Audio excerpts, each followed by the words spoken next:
So now we're at the point in the pattern where we're going to make those armholes, and according to what size you're knitting, just refer to the stitch counts for your size in the pattern. We're going to knit to where the armhole begins. So I'm just going to knit to it and be right back. Okay, I've knit to the beginning of the armhole for the size I'm knitting, and now I'm going to bind off the amount of stitches I need for my size. Again, it'll be different for your size if you're knitting a different size than me, but this is where we just bind off those stitches. So you knit one, and then you just pass that stitch over. So that's 1, 2, and I'm just going to continue on for my size. Okay, that was the last one. I just bound off those stitches for like the top of the armhole, and now I'm going to knit across this center part. This becomes the chest part, so this actually gets knit onto a DPN. So I'm just going to knit across the amount of stitches for my size right across the middle here. Oops. Okay, so there are my center stitches. Now again, what I'm going to do is bind off the next armhole, at the top of the next armhole, and I'm actually just going to use the other end of my circular to do that. So I'm just going to bind off the same number of stitches that I bound off for the other armhole, because of course they need to be symmetrical.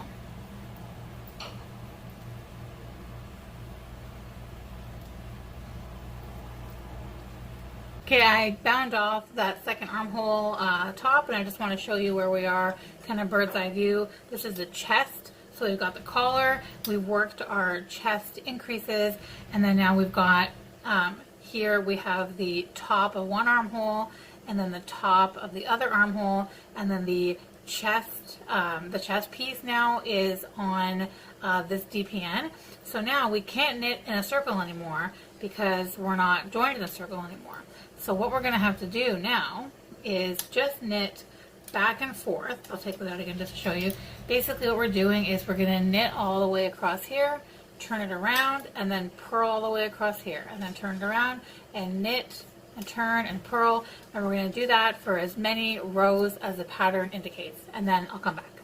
So I've knit in stockinette on the back of the sweater. You can see it's a lot longer than it was before.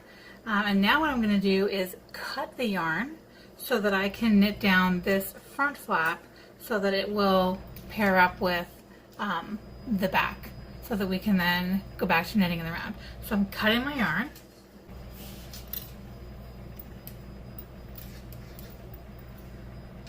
Give myself a nice end to weave in here, cutting my yarn.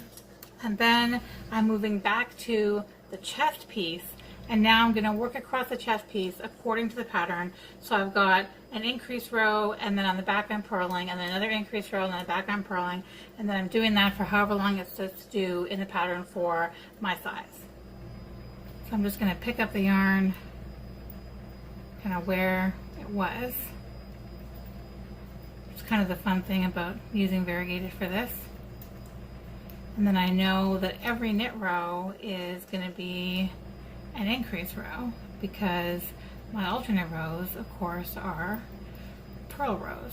I've knit all of the chest increases that need to be knit on this chest piece, and I'm just going to continue knitting according to the pattern so that I have knit the front as many rows as I've knit the back. Okay, so now my chest piece has caught up with my back piece, and from here there are a few different ways that we can go about putting this back in the round, but I want to make this as easy and clear as possible, and also as accessible as possible, so I don't want to involve using a second circular needle or anything like that. So the most efficient, simplest way to do it is to go ahead and cut our yarn again, and I'll actually explain it. What I could do is cast on the stitches for the bottom of this armhole right here, and then, but I'd have to use the other end of this circular, which would cause us a problem over here. When we come time to do this, there'll be a gap. We won't be able to do that as easily as it maybe seems like you would. If you had a second circular, you could do that. But again, I don't want to have to get into doing that. So instead what we're going to do is we're going to cut the yarn here. Okay, so that's just an end to weave in. So now we only have really 2 ends to weave in. It's not so bad. And now what we're going to do is pull this all the way here so that this becomes where we're working from. Okay, so I'm just going to start this off by doing the backwards loop cast on so I can cast on the bottom of the armhole.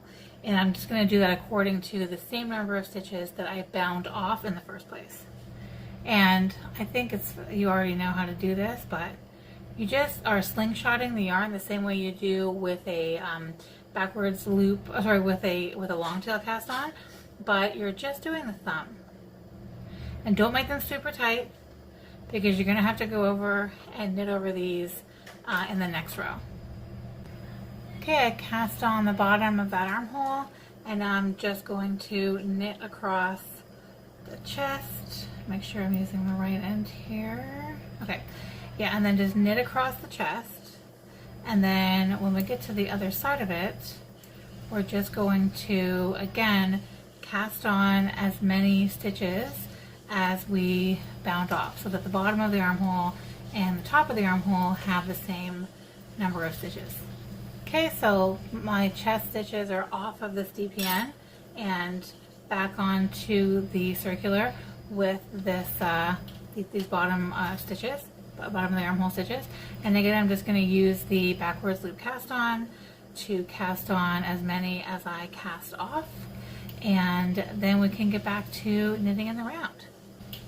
So I've cast on my bottom of the armhole stitches. I'm going to have to magic loop this situation so that I can reach everything. And now we're back to knitting in the round again. Make sure that's not twisted. That was almost twisted. Being careful not to twist, as they say. Away we go back in the round again. And then when you come back to these stitches, just knit them as you normally would. Like just knit them the way that you would knit on the other stitch. Maybe just be a little bit mindful, you know. But yeah, just knit across them.